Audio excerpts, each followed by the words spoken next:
पावन कार्यक्रम में पधारे हुए सभी महानुभावों का मैं हार्दिक अभिनंदन करता हूं, सभी का स्वागत करता हूं।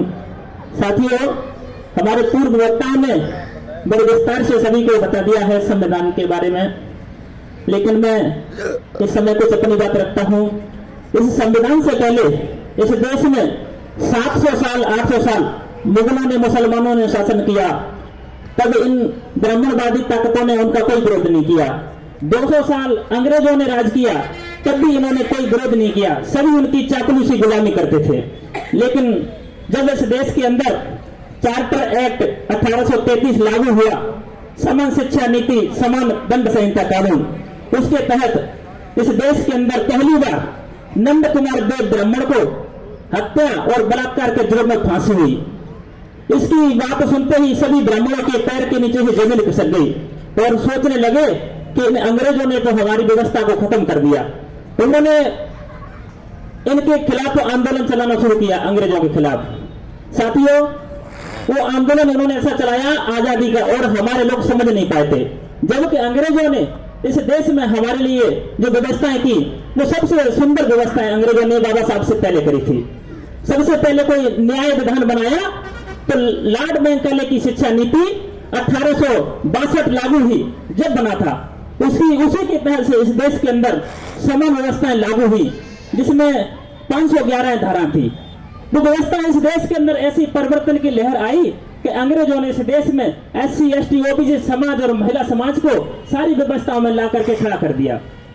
इसी बात का विरोध इस देश के पाखंडियों ने और मनुवादी ताकतों ने किया और आंदोलन की बातें छेड़ दी कि इस देश में है ना स्वतंत्रता चाहिए। बाल गंगाधर तिलक जो बोलते थे कि हमें भी स्वराज चाहिए, उस समय महात्मा फुले, ज्योतिराव फुले ने कहा कि हम भी स्वराज चाहते हैं। बाल गंगाधर तिलक बोलता है कि स्वराज तो केवल सवर्णों के लिए होता है, आप लोगों के स्वराज नहीं है। यही बात स्वराज की लेकर के उन्होंने बाबा साहब ने भी बात बोली कि स्वराज हम भी चाहते हैं, उस स्वराज में हमारी हिस्सेदारी कितनी होगी। इन्होंने बिल्कुल मना कर दिया कि तुम्हारी कोई हिस्सेदारी नहीं होगी, केवल सवर्ण समाज की हिस्सेदारी होगी। इसी व्यवस्था में 1895 के अंदर संविधान की एक किताब बाल गंगाधर तिलक ने लिखी, जिसमें SC ST OBC और महिला समाज को कुछ नहीं मिला। 1925 के अंदर ऐसी किताब महात्मा गांधी ने लिखी जिसका नाम था वर्णाश्रम धर्म। उसमें भी ऐसी कोई व्यवस्था SC ST OBC और महिलाओं के लिए नहीं थी। 1927 में एक और रिपोर्ट बनी, नेहरू रिपोर्ट। उसमें भी हमारे देश की बहन बेटियों को और SC ST OBC समाज के लिए कोई अधिकार की बात नहीं। उसको भी अंग्रेजों ने फेंक दिया कि तुमने इस देश की व्यवस्थाओं में ना अपने आप को अग्रणी रखा है, ये कोई अच्छी रिपोर्ट नहीं है, दूसरी बनाओ। ऐसी व्यवस्था में चलते चलते जब बाबा साहब अम्बेडकर जी आते हैं, तो बाबा साहब अम्बेडकर जी को जिताने के लिए सभी ने मना कर दिया। सभी ये बोलते हैं कि अम्बेडकर जी, हमने तुम्हारे सारे रास्ते बंद कर दिए हैं। अब ये बातें बहुत दुर्लभ हो गई थी। उस समय जैसे खुलने से बाबा साहब अम्बेडकर जी को जिता करके संविधान सभा में भेजने का 1940 में काम किया था। तब संविधान बनाने की जरूरत पड़ी, तब यहाँ से कोई विदेश में भेजा। इन लोगों ने सचिव के पास पहुंचे, उन्होंने कहा कि भैया हमको संविधान बनाना है। उस बुद्धिमान व्यक्ति ने सबसे पहला बाबा साहब अम्बेडकर का नाम लिया। उन्होंने कहा कि नालायकों, तुम्हारे देश के अंदर सूर्य की तरह प्रकाशमान व्यक्ति अम्बेडकर है, उससे संविधान लिखाओ। लोग यहाँ पर आकर के बाबा साहब अम्बेडकर जी के बारे में बात करते हैं कि अम्बेडकर जी अब आप ही संविधान लिखेंगे। तब बाबा साहब अम्बेडकर जी को जिताने के लिए 1947 में चुनाव हुआ। MR जेकर की सीट खाली कराई उत्तरी मुंबई से, वहां से बाबा साहब अम्बेडकर के जीत करके संविधान सभा में गए थे। साथियों, इस संविधान में जो खूबसूरत बातें बाबा साहब अम्बेडकर जी ने SC ST OBC महिला और संपूर्ण देश के नागरिकों के लिए की है, वो है समता, स्वतंत्रता, बंधुता, न्याय। ये व्यवस्था इस देश के नालायक लोगों में नहीं थी जो ब्राह्मण समाज की बात करते हैं, उनमें ऐसी व्यवस्था कभी नहीं थी। या इस देश के अंदर संत रविदास हुए थे, उन्होंने ऐसा चाहा था। उन्होंने अपनी कविता में कहा है कि ऐसा चाहूं राज में जहां मिले सबन को अन्न, छोटा बड़ा सब बसे, रविदास रहे प्रसन्न। ऐसे हमारे संत महात्मा गुरु थे। लेकिन इनकी नालायकी अभी भी दूर नहीं हुई है, अभी संविधान को बदलने की बात करते हैं। साथियों, इस देश में बड़ी दुर्भाग्यपूर्ण बात हो रही है कि जो आरक्षण की बात अभी सर ने करी थी, इस आरक्षण को मिटाने का मुद्दा था ना, वो 1985 में गुजरात से शुरू हुआ था और उसका नारा था कि आरक्षण हटाओ और देश बचाओ। इसी बात की जानकारी जब साहब कांशीराम को हुई तो साहब कांशीराम ने देखा कि इस देश के ओबीसी समाज को कभी आरक्षण का सिस्टम मिला ही नहीं है, वो जो हटाने की बात करते हैं। साहब कांशीराम इनके विरुद्ध आंदोलन चलाते हैं।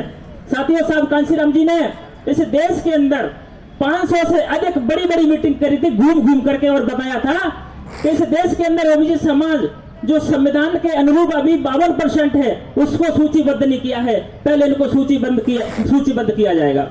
साथियों, साहब कांशीराम ने मंडल आयोग कमीशन को जब उनसे विश्वनाथ प्रताप सिंह से लागू कराया और ओबीसी समाज को 27% आरक्षण दिलाने का काम किया था।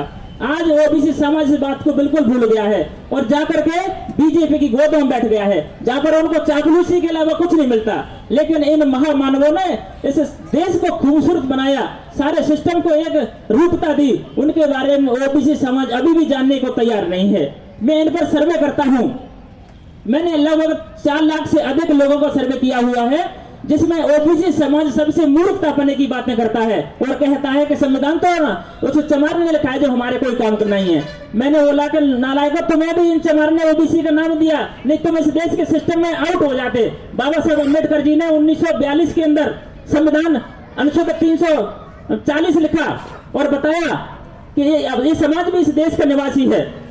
उस समय फिर पंडित जवाहरलाल नेहरू बोले कि अम्बेडकर साहब SC ST तो सामन कमीशन की सूचीबद्ध करके आ गया, लेकिन जो नया मुद्दा आप क्या लेके आ गए ओबीसी, ये क्या है?